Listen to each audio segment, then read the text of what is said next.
ബോംബുകളുടെ ശബ്ദം അതിർത്തികൾ മാത്രമല്ല തകർക്കുന്നത്. അത് കുഞ്ഞുങ്ങളുടെ ഉറക്കവും മാതാപിതാക്കളുടെ പ്രതീക്ഷകളും രോഗികളുടെ ജീവനും മനുഷ്യരാശിയുടെ മനസാക്ഷിയും കൂടിയാണ് തകർക്കുന്നത്. യുദ്ധം ജയിക്കാനാണെന്ന് പറയുന്ന ലോകശക്തികൾ പോലും ഇന്ന് പറന്നു പോകുന്ന ഒരു സത്യമുണ്ട്. ഒരു രാജ്യത്തിന്റെ ഭാവി സൈനിക ക്യാമ്പുകളിലല്ല, ആശുപത്രികളിലും സ്കൂളുകളിലും കളിച്ചു ചിരിക്കുന്ന കുട്ടികളുടെ കണ്ണുകളിലാണ് ജീവിക്കുന്നത്. അതുകൊണ്ട് തന്നെ ആശുപത്രികൾക്കും കുട്ടികൾക്കും സാധാരണ ജനങ്ങൾക്കും നേരെ ഉയരുന്ന ഓരോ ആക്രമണവും ഒരു രാജ്യത്തിനെതിരെയുള്ളതല്ല, മനുഷ്യരാശിക്കെതിരെയുള്ള ഗുരുതര കുറ്റകൃത്യമാണ് എന്ന് വേണം പറയാൻ. പശ്ചിമേഷ്യയിൽ വീണ്ടും ഉയരുന്ന യുദ്ധത്തിന്റെ തീ മനുഷ്യജീവന്റെ വില എത്രത്തോളം ചുരുങ്ങിപ്പോയി എന്ന് ലോകത്തോട് വിളിച്ചു പറയുകയാണ്. ഇറാനിൽ അഹ്വാസ് നഗരത്തിലെ ഷാഹിദ് ബൈ ആശുപത്രിക്കു നേരെ അമേരിക്കൻ സൈന്യം വ്യോമാക്രമണം നടത്തി. ആക്രമണത്തിൽ കുട്ടികളുടെ ക്യാൻസർ ചികിത്സാ വിഭാഗം പ്രവർത്തിച്ചിരുന്ന കെട്ടിടം പൂർണ്ണമായും തകർന്നു. ആക്രമണത്തെ തുടർന്ന് അസുഖബാധിതരായ കുട്ടികളെയും മറ്റു രോഗികളെയും അടിയന്തരമായി ഒഴിപ്പിച്ചു. ഒരാഴ്ചക്കിടെ രാജ്യത്തുടനീളം നടന്ന US ആക്രമണങ്ങളിൽ ഇതുവരെ 35 പേർ കൊല്ലപ്പെട്ടതായും 300-ലധികം പേർക്ക് പരിക്കേറ്റതായും ഇറാൻ അധികൃതർ വ്യക്തമാക്കി. ബുധനാഴ്ച സൈനിക ബാരക്കിനു നേരെ നടന്ന ബോംബാക്രമണത്തിൽ 7 സൈനികർ കൊല്ലപ്പെടുകയും നൂറുകണക്കിന് ആളുകൾക്ക് പരിക്കേൽക്കുകയും ചെയ്തിട്ടുണ്ട്. അഹ്വാസിന് പുറമെ ഇറാനിലെ പ്രധാന നഗരങ്ങളായ ഖൈഷംദീപ്, ബന്ദർ അബ്ബാസ്, സിറിക്, ചബഹാർ, കൊനാരക്, റാസ്കുറ്റി, ഖൊണ്ടാബ്, ഖൊറമാബാദ് എന്നിവിടങ്ങളിലും സ്ഫോടനങ്ങൾ റിപ്പോർട്ട് ചെയ്തിട്ടുണ്ട്. ഇറാന്റെ ഏക സിവിലിയൻ ആണവ നിലയം സ്ഥിതി ചെയ്യുന്ന ബുഷറിലും അമേരിക്ക ആക്രമണം നടത്തിയതായി സ്ഥിരീകരിക്കപ്പെട്ടിട്ടുണ്ട്. ഹോർമൂസ് കടക്കുന്ന കപ്പലുകളെ ആക്രമിക്കുന്ന ഇറാന്റെ സൈനിക നീക്കങ്ങളാണ് തങ്ങൾ ലക്ഷ്യമിട്ടതെന്ന് US സെൻട്രൽ കമാൻഡ് അവകാശപ്പെടുന്നുണ്ട്.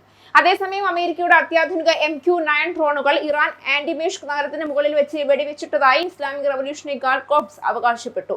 ഇറാൻ സമാധാന ചർച്ചകൾക്ക് തയ്യാറാകാത്ത പക്ഷം വരും ദിവസങ്ങളിൽ ഇറാന്റെ ഊർജ്ജ നിലയങ്ങളും പാലങ്ങളും തകർക്കുമെന്ന് അമേരിക്കൻ പ്രസിഡന്റ് ഡൊണാൾഡ് ട്രംപ് മുന്നറിയിപ്പ് നൽകിയിട്ടുണ്ട്.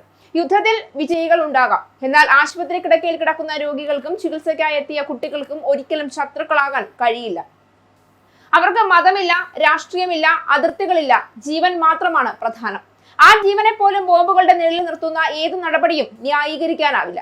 ആശുപത്രികൾ അന്താരാഷ്ട്ര മാനുഷിക നിയമപ്രകാരം പ്രത്യേക സംരക്ഷണം ലഭിക്കേണ്ട കേന്ദ്രങ്ങളാണ്.